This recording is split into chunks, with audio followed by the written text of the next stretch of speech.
Right now, you have more entertainment in your pocket than any human in history.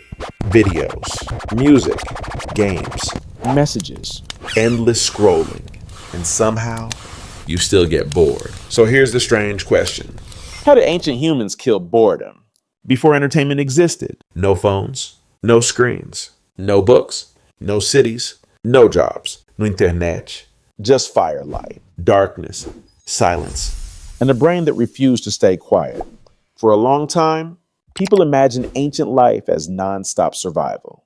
Hunting, running, hiding, Building shelters. escaping predators, no time to think, no time to rest, no time to be bored. But that picture is not fully true. Many hunter-gatherer societies did not live like modern workers trapped in endless schedules. They had dangerous lives, Yes, but they also had empty time, long afternoons, quiet nights. slow mornings, hours where nothing urgent happened, and that empty time mattered. Because boredom is not just a lack of entertainment. Boredom is what happens when the human brain wants meaning, but the world gives it silence. So what did ancient humans do with that silence? First, they played. Not like modern games. No screens, no rules written down, no scoreboards. They chased, They wrestled, they mimicked animals, they threw stones, they tested strength. rhythm, balance, and courage. Play was not useless. It trained the body. It trained the tribe. It trained the brain to imagine danger before danger arrived. A child pretending to hunt was rehearsing survival, A group laughing around a fire.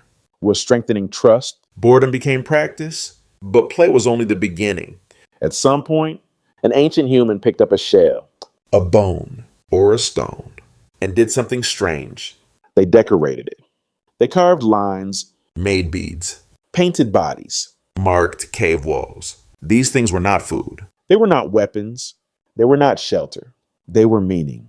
That is the strange part. When ancient humans had nothing to do, They started making symbols. A bead could say, I belong here. I am different.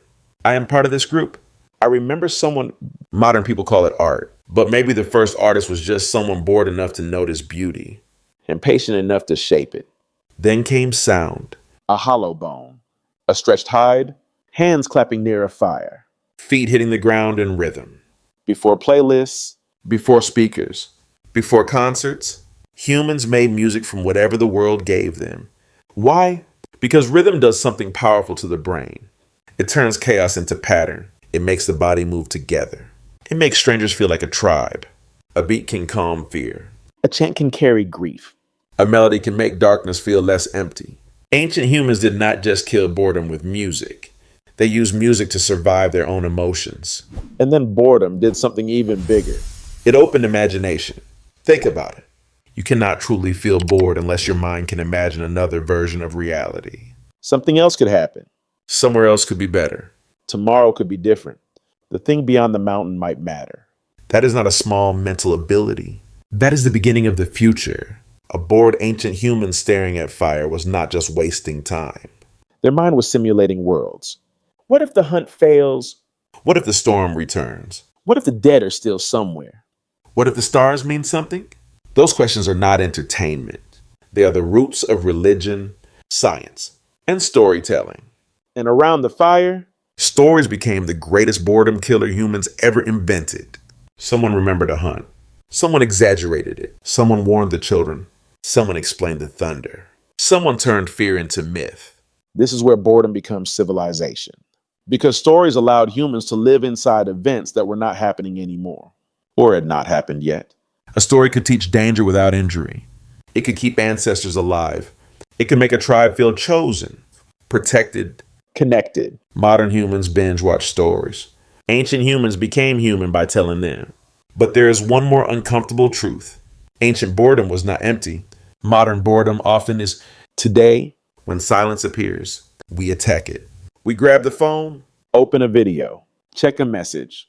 scroll without wanting anything. Not because we are curious, because silence feels threatening. Your ancient brain was built to use quiet moments. To process, to remember, to imagine, to connect. But modern life fills every gap before the mind can go deep. That is why you can consume content all day. and still feel strangely unsatisfied at night. The brain is stimulated, but not nourished. Ancient humans had less entertainment, but they may have had more mental space, more boredom. Yes, but also more imagination, more silence, more firelight conversations, more time for the mind to wander into places no tool could reach. And maybe that is what we lost. Not happiness, not comfort, but the ability to sit with nothing long enough for something real to rise. Because boredom did not hold ancient humans back. It pushed them inward. It made them play, create, sing, talk, imagine, wonder. It turned empty time into culture. It turned silence into meaning. And maybe every time you put the phone down and let your mind wander for just a moment, you are not doing nothing. You are returning to one of the oldest human instincts. The fire is gone. The cave is gone. The tribe is different now. But somewhere deep inside you, the ancient mind is still waiting for silence. Your brain remembers more than you think. Subscribe to Primitive Mind for more strange truths about ancient humans, modern suffering, and the primitive brain still living inside you.